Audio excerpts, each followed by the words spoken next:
ಎಲ್ಲರಿಗೂ ನಮಸ್ಕಾರ. Welcome to Ratna channel. ಇವತ್ತು ಇಡ್ಲಿ ಮತ್ತು ಸಾಂಬಾರ್ ಚಟ್ನಿ ಹೇಗೆ ಮಾಡ್ತಾರೆ ಅಂತ ನೋಡೋಣ. ಹಿಂದಿನ ದಿನ ಅಕ್ಕಿ ನೆನೆಸ್ತಾ ಇದ್ದೀನಿ. ಇಲ್ಲಿ 1.5 ಲೋಟಷ್ಟು ಅಕ್ಕಿ ತಗೊಂಡಿದ್ದೀನಿ. 1.5 ಲೋಟ ಅಕ್ಕಿಗೆ ಇಲ್ಲಿ ಒಂದು ಅರ್ಧ ಲೋಟಷ್ಟು ಉದ್ದಿನ ಬೇಳೆಯನ್ನು ತಗೊಂಡಿದ್ದೀನಿ. ಉದ್ದಿನ ಬೇಳೆಗೆ ಒಂದು 3 ಸ್ಪೂನು ಮೆಂತ್ಯೆಯನ್ನು ಸೇರಿಸ್ಕೊಂಡಿದ್ದೀನಿ. ಅಕ್ಕಿ ಮತ್ತು ಮೆಂತ್ಯೆಯನ್ನು ನೀಟಾಗಿ ನೀರಲ್ಲಿ ವಾಶ್ ಮಾಡ್ಕೋಬೇಕು.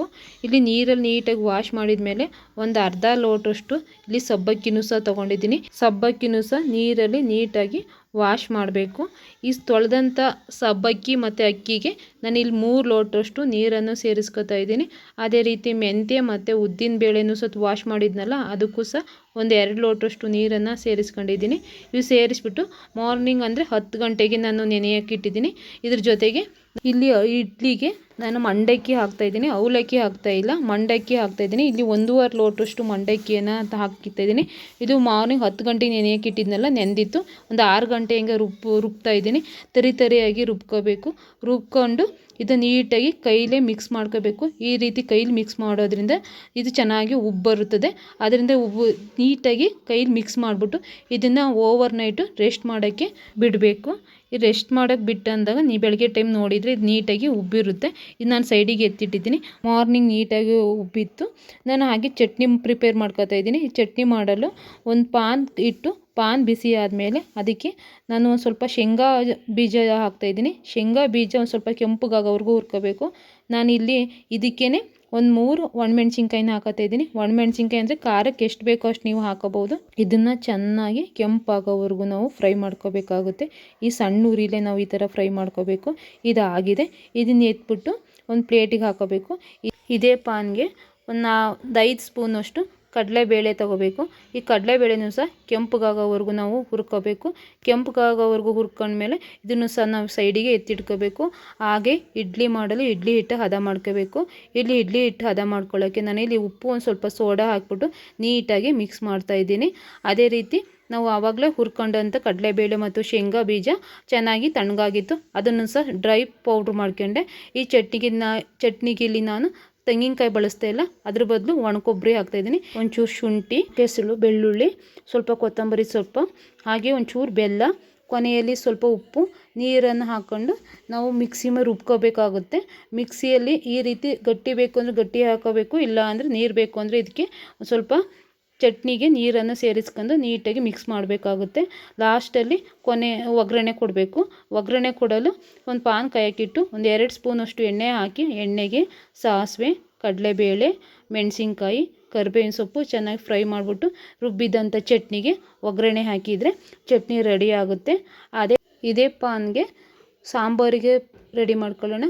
ಸಾಂಬಾರು ಮಾಡಲು ಒಂದು 2 ಟೊಮೊಟೊ, ಈರುಳ್ಳಿ, 4 ಎಸಳು ಬೆಳ್ಳುಳ್ಳಿ, ಒಂಚೂರು ಶುಂಠಿ, ಹಾಗೆ ಸ್ವಲ್ಪ ಕಾಯಿ ತುರಿ, ಇದನ್ನು ಹಾಕಿಬಿಟ್ಟು 5 ನಿಮಿಷ ನಿಧಾನವಾಗಿ ಸಣ್ಣ ಉರಿಲಿ ಫ್ರೈ ಮಾಡಬೇಕು.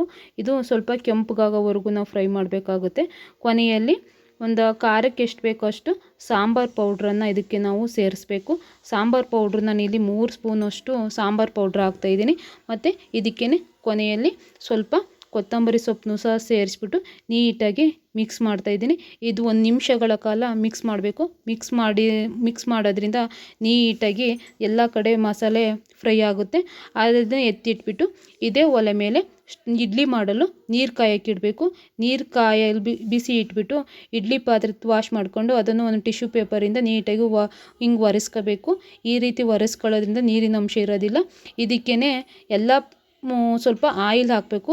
3 ಪ್ಲೇಟ್ ತೊಗೊಂಡಿದ್ದೀನಿ. ಇಲ್ಲಿ ನಾನು 3 ಪ್ಲೇಟಿಗೂ ಸಹ ಆಯಿಲ ಒಂದು ಬ್ರಷ್ ತೊಗೊಬಿಟ್ಟು ನೀಟಾಗಿ ಎಲ್ಲ ಕಡೆ ಹಚ್ತಾ ಇದ್ದೀನಿ. ಈ ರೀತಿ 3 ಪ್ಲೇಟ್ ತೊಗೊಂಡಿದ್ದೀನಿ. 3 ಪ್ಲೇಟಿಗೂ ಸಹ ಎಣ್ಣೆಯನ್ನು ಬ್ರಷ್ಷಿನ ಸಹಾಯದಿಂದ ಹಚ್ತಾ ಇದ್ದೀನಿ. ಈ ಎಣ್ಣೆ ಹಚ್ಚಾದಮೇಲೆ ನೀಟಾಗಿ ಈ ರೀತಿ ಹಿಟ್ಟನ್ನು ತೊಗೊಬಿಟ್ಟು ಒಂದು ಫುಲ್ಲು ಫಿಲ್ ಮಾಡಬಾರ್ದು, ಒಂದು ಸ್ವಲ್ಪ ಇದ್ದಂಗೆ ಹಿಟ್ಟನ್ನು ನಾವು ಫಿಲ್ ಮಾಡ್ಕೋಬೇಕು. ಇಲ್ಲಿ ಎಲ್ಲ ಪ್ಲೇಟ್ಗಳಿಗೂ ನಾವು ಹಿಟ್ಟನ್ನು ಫಿಲ್ ಮಾಡಿ ಇಟ್ಕೋಬೇಕು. ಆ ಕಡೆ ನೀರು ಸಹ ಇಡ್ಲಿ ಪಾತ್ರೆಲಿ ನೀರು ಇಟ್ಟಿದ್ವಲ್ವ, ಅದು ಸಹ ಬಿಸಿಯಾಗಿತ್ತು. ಈ ಒಂದೊಂದಾಗಿ ಫಿಲ್ ಆದಮೇಲೆ ಇದನ್ನು ತೆಗೆದುಬಿಟ್ಟು ಇಡ್ಲಿ ಪಾತ್ರೆ ಒಳಗೆ ಇಡಬೇಕು. ಇಲ್ಲಿ ನಾನು 3 ಪ್ಲೇಟ್ನೂ ಸಹ ಇಡ್ಲಿ ಫಿಲ್ ಮಾಡಿಬಿಟ್ಟು ಹಾಕಿಬಿಟ್ಟು ಅದನ್ನು ಮುಚ್ಚಳ ಮುಚ್ಚಿ ಒಂದು 10 ನಿಮಿಷಗಳ ಕಾಲ ಬೇಯಲು ಬಿಟ್ಟೆ. ಇದು ಬೇಯಲು ಬಿಟ್ಟು ಇದನ್ನು ಆ ಕಡೆ ನೆಕ್ಸ್ಟು ಒಲೆ ಮೇಲೆ ಇಟ್ಟೆ, ಏಕೆಂದರೆ ಟೈಮ್ ಆಗಿತ್ತು. ಆದ್ದರಿಂದ ಈ ಕಡೆ ಒಲೆ ಮೇಲೆ ಸಾಂಬಾರು ಮಾಡಲು ಪ್ರಿಪೇರ್ ಮಾಡ್ಕೋತಾ ಇದ್ದೀನಿ. ಈ ಸಾಂಬಾರು ಮಾಡಲು ಒಂದು ಕುಕ್ಕರ್ ಇಟ್ಟು ಕುಕ್ಕರಿಗೆ ಒಂದು ಬಿಸಿ ಆದ ಮೇಲೆ ಒಂದು 3 ಸ್ಪೂನಷ್ಟು ಎಣ್ಣೆ ಹಾಕಿದ್ದೀನಿ. ಎಣ್ಣೆ ಕಾದ್ಮೇಲೆ ಸಾಸಿವೆ ಹಾಕಿ ಇಲ್ಲಿ ಪಡವಲಕಾಯಿ ತಗೊಂಡಿದ್ದೀನಿ ನಾನು ಸಾಂಬಾರಿಗೆ. ಈ ಪಡವಲಕಾಯ ಹಾಕಿ ನೀಟಾಗಿ ನೀರಿನ ಅಂಶ ಹೋಗೋವರೆಗೂ ಇದನ್ನು ನಾವು ಫ್ರೈ ಮಾಡಬೇಕು. ನೀರಿನ ಅಂಶ ಹೋದ್ಮೇಲೆ ಅದು ನೀಟಾಗಿ ಸ್ಮೆಲ್ ಬರಲ್ಲ. ಅದಕ್ಕೆ ಸಹ ನಾನು ರಾತ್ರಿ ನೆನೆಸಿದಂಥ ಕಡಲೆಕಾಳನ್ನು ಸಹ ಹಾಕಿದ್ದೀನಿ. ಕಡಲೆಕಾಳನ್ನು ನೀಟಾಗಿ ಒಂದು 2 ನಿಮಿಷ ಫ್ರೈ ಮಾಡಬೇಕು. ಆಗಲೇ ತಣ್ಣಗಾಗಲು ಬಿಟ್ಟಂಥ ಫ್ರೈ ಮಾಡಿದಂಥ ಮಸಾಲೆಯನ್ನು ನೀಟಾಗಿ ನುಣ್ಣಗೆ ಈ ರೀತಿ ರುಬ್ಕೋಬೇಕು.